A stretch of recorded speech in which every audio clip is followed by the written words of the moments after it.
If I were to launch a body from the Earth's surface, what is the minimum speed required to break free from the Earth's gravitational pull and never fall back on the Earth again? Well, that minimum speed is called the escape velocity.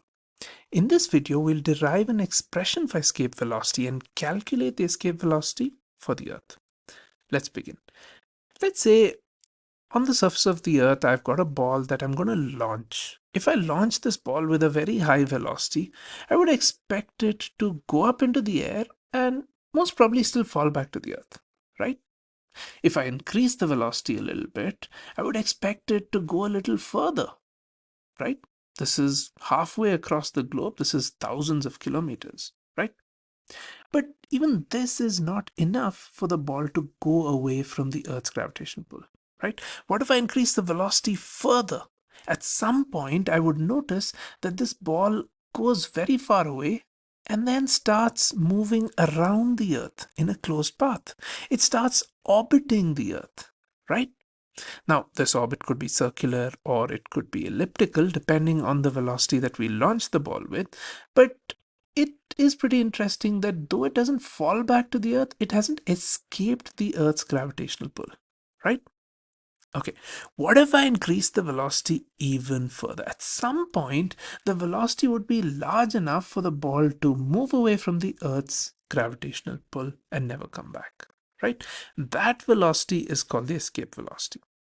Now, the escape velocity is the minimum velocity we need for the ball to escape from the Earth's gravitational pull, right?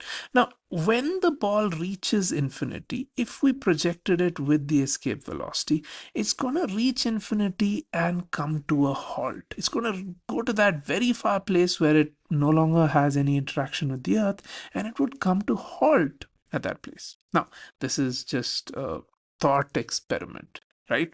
We're really not launching balls from the Earth that are not going to come back to the Earth. Now, what you want to understand is that if I increase the velocity more than the escape velocity, when the ball reaches infinity, it's going to still retain some velocity with it, right? But at the escape velocity, the ball is just barely making it to infinity without coming back to the Earth's gravitational pull, right?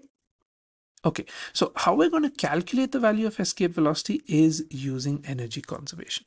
We're going to use mechanical energy conservation, right? Initial mechanical energy is going to be equal to final mechanical energy because we have no external forces doing work on the system, right? So let's begin. So if the mass of this ball is m, then the initial kinetic energy is going to be half mve square, right? Great. What about potential energy? Let's say the radius of the Earth is RE and the mass of the Earth is ME. Then the potential energy of the ball Earth system is going to be minus G M mass of the ball, ME mass of the Earth upon radius of the Earth, right? Great. So that is the initial mechanical energy. Now let's move to the right hand side. The final kinetic energy, can you take a guess? Yes, is going to be zero. Why? Well, because the final velocity is zero. Okay, now what about the final potential energy? The final potential energy also turns out to be zero. Why do you think that's the case? Well, think about it. When this ball is infinitely far away, very, very far away, then do you think there would be any interaction between the ball and the Earth? No, right? Because there's no interaction between the ball and the Earth, the potential energy drops to zero. So now what we can do is we can push this guy to the right hand side and then we can cancel out the mass of the body. So now escape velocity becomes 2gme upon re with an under root, right? So this is our escape velocity.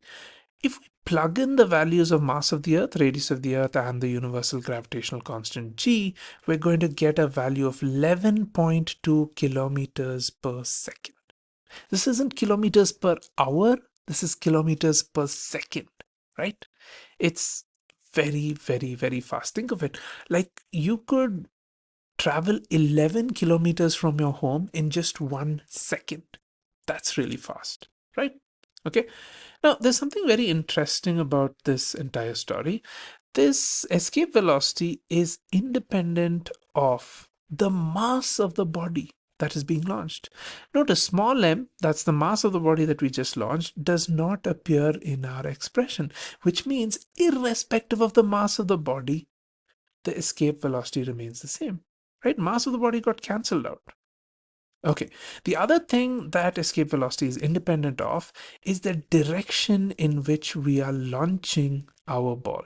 We could launch it in any direction and we would still find that the escape velocity turns out to be 11.2 kilometers per second. Okay, we're pretty much done with this video. Let me just remind you about one thing. We did not take air resistance into consideration in this derivation, right?